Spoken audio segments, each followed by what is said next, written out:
Amen. Ne coupez pas le live, hein. Nous voulons que ça passe en live. Ne coupez pas le live.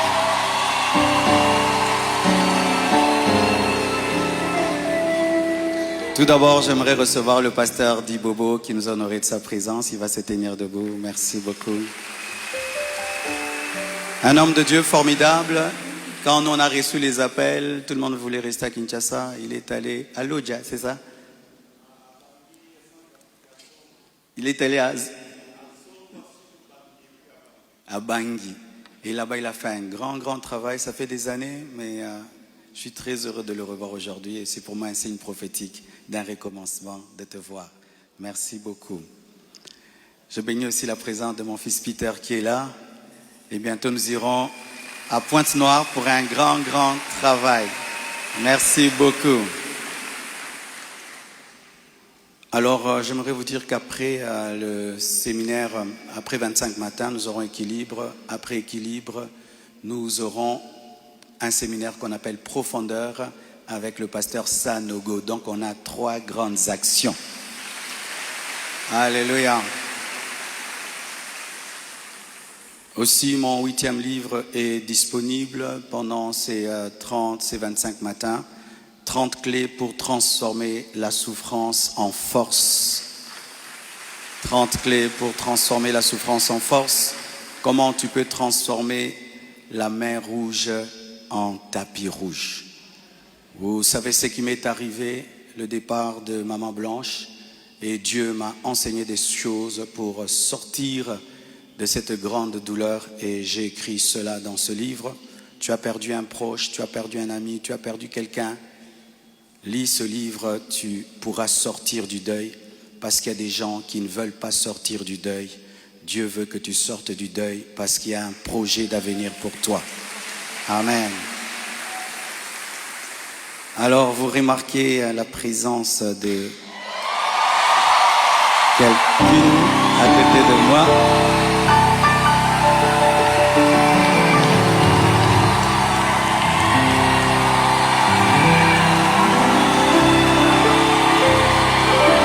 Amen.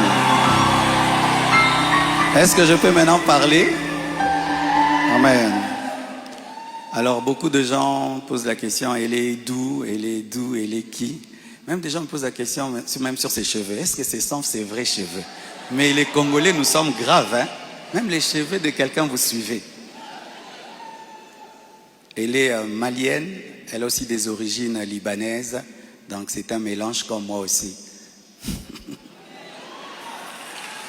Alors, j'ai quelque chose à vous dire. Alors, pour ne pas aller de travers, j'ai préféré écrire afin d'être concis et d'être clair parce que il est bon vraiment que je vous raconte comment on s'est rencontrés. Amen. Hein?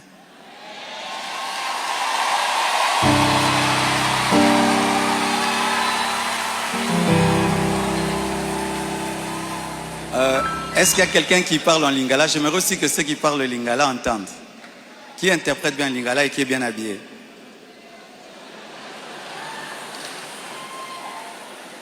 Ok, on va traduire pour ceux qui parlent en lingala un jour.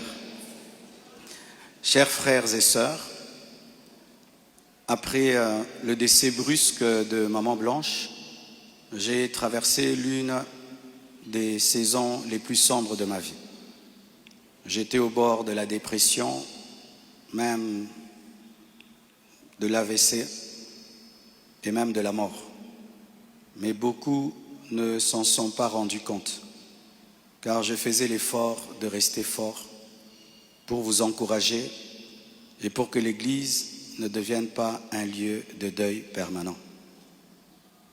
La solitude, les nombreux questionnements, la douleur de mes enfants, l'innocence de mon bébé, le poids du ministère, la gestion de mes affaires, de ma maison et même de moi-même, tout cela pesait terriblement sur mes épaules.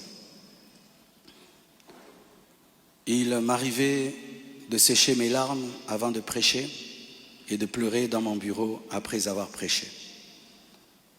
Dans cette épreuve, le pasteur Ézéchiel Moulumba un ami d'enfance et fils du même père spirituel, me parla un jour de sa fille Esther. Mais je lui répondis que je n'avais ni la force ni la tête à cela. J'avais même demandé à Dieu le don du célibat dans l'espoir de ne plus jamais ressentir le besoin de me marier.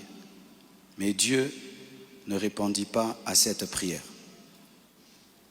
À plusieurs reprises, par l'intermédiaire des prophètes, des songes et des convictions personnelles, le Seigneur me fit comprendre qu'il voulait que je continue ma route et que je refasse ma vie avec quelqu'un d'autre et qu'il était dangereux pour moi de rester longtemps dans le veuvage car un plan maléfique se tramait contre ma vie, mon ministère, ma famille et l'Église. Je me souviens d'une vision particulièrement marquante. J'étais dans une chambre encerclée de très longs serpents aux couleurs magnifiques. Ils faisaient semblant de dormir, attendant que je marche sur l'un d'eux pour m'attaquer. Leur venin était aussi mortel que la beauté de leur couleur. Un seul carré d'1 mètre sur 1 mètre me servait de refuge. La pièce avait une unique fenêtre qui ne pouvait s'ouvrir que de l'extérieur. Et je voyais une servante de Dieu venir ouvrir la fenêtre afin que je puisse m'échapper. Dans cette agonie intérieure, le Seigneur me poussa à recontacter le prophète Ézéchiel qui me donna le numéro d'Esther. Mais au début, elle ne répondait pas. J'en fis part au prophète qui lui transmit alors mon propre numéro. La première chose que je lui avais demandé, c'était de prier pour moi. Ensuite, nous avons commencé à échanger. Je lui ouvrais mon cœur, elle m'écoutait, me soutenait, priait avec moi, tout en continuant à remplir fidèlement ses responsabilités au travail parce qu'elle était une responsable là où elle travaillait. Et à l'église, elle était plutôt photographe, caméraman, modératrice, prédicatrice. Elle était diaconesse et elle était consacrée pasteur. Et elle continue à remplir fidèlement ses responsabilités au travail à l'église, même très tard la nuit quand j'avais des insomnies et malgré le décalage horaire de 5 et 6 heures. Au fil du temps, une relation sincère est née. Une flamme s'est allumée et dans mon cœur, j'ai eu l'assurance que c'était elle. J'en ai parlé à son pasteur, à mes parents, à mes pères spirituels et à mes amis, afin de ne rien faire sans rédévabilité, conseil et prière des autres. Même mes enfants ont été associés. Ils ont souhaité la rencontrer, ce qui s'est fait selon le timing de Dieu à Bruxelles. Le Seigneur m'avait parlé d'une période d'1 an. Il ne l'a pas dit qu'à moi, mais à d'autres, y compris certains d'entre vous. Plusieurs ont même reçu des détails précis la concernant, ce qui confirmait ma direction. C'est pourquoi le mariage a été célébré le mercredi 23 juillet en Belgique. J'aurais aimé qu'il ait lieu à Kinshasa, mais cela aurait été trop coûteux et compliqué à organiser. Je comprends que certains aient été surpris ou même blessés par cette démarche qu'ils trouvent très rapide, mais sachez que pour vous, c'est une année. Mais moi, j'ai senti que j'ai fait 3 ans, tellement que c'était terrible, mais je ne pouvais pas, sur cette chair, vous relater ma vie.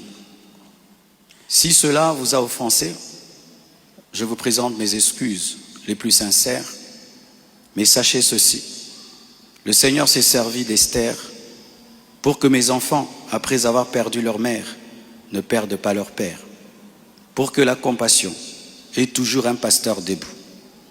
Je l'aime profondément.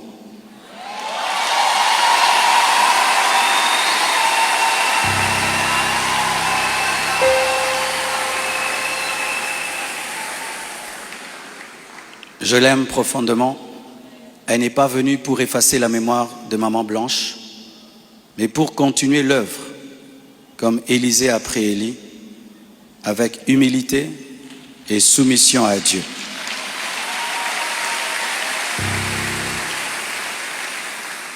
Priez pour elle. Elle est étrangère. C'est sa première fois d'être au Congo. Elle a eu le baptême de 4 heures du temps d'embouteillage. Et aujourd'hui, Dieu a fait grâce, il fait froid. Je lui ai dit, tu sens le froid quand même? Elle a dit, mais c'est climatisé. Je dis, non, c'est le vent. Priez pour elle, portez-la dans vos cœurs, comme vous m'avez toujours porté dans les vôtres. Demeurez en paix et continuez à prier pour nous, pour toutes ces certaines choses que vous entendez.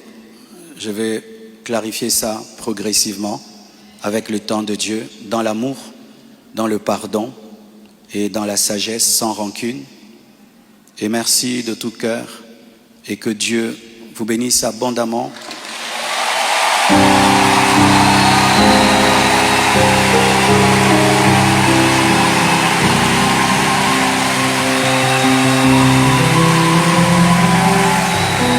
Pour votre soutien, vous avez prouvé au monde que vous êtes une église mature. Vous avez prouvé au monde que vous êtes une église enracinée. Vous avez prouvé au monde que votre foi est fondée sur Jésus. Vous avez prouvé au monde que vous êtes une église 4x4, une armée de Dieu.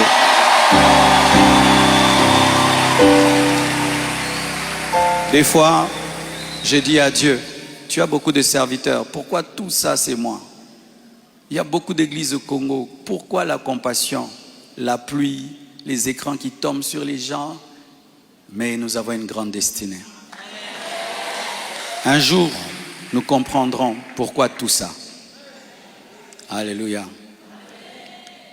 Aujourd'hui, nous voulons que vous puissiez prier pour nous. On a prié pour nous à Bruxelles, mais votre prière me manquait. Priez pour nous, s'il vous plaît.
Alléluia. Maman Esther va prier pour nous.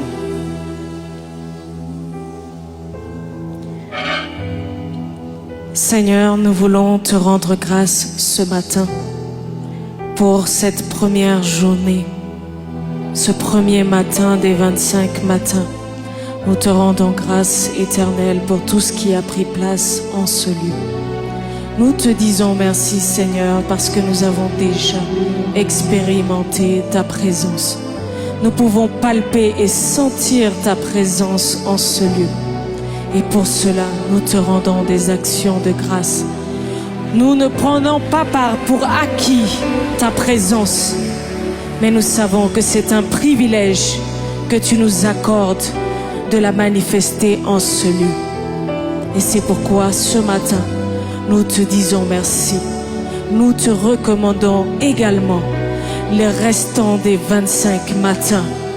Nous prions, Seigneur mon Dieu, que nous puissions expérimenter ta présence jour après jour et davantage en ce lieu.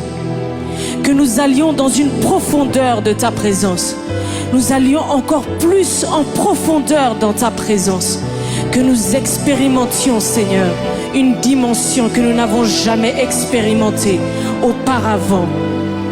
Et que, Seigneur, tout un chacun ici présent qui a délaissé sa demeure pour venir en ce lieu, et toute l'Église Compassion, rentre dans une nouvelle saison à partir d'aujourd'hui. Nous recommandons, Seigneur, tous les orateurs qui vont fouler cet autel, Seigneur. Nous prions, Seigneur, que ça ne soit pas, Seigneur, de par leurs propres mots, par leur propre intelligence qu'ils parlent, mais que ce soit, Seigneur, les oracles de Dieu qu'ils déclarent en ce lieu.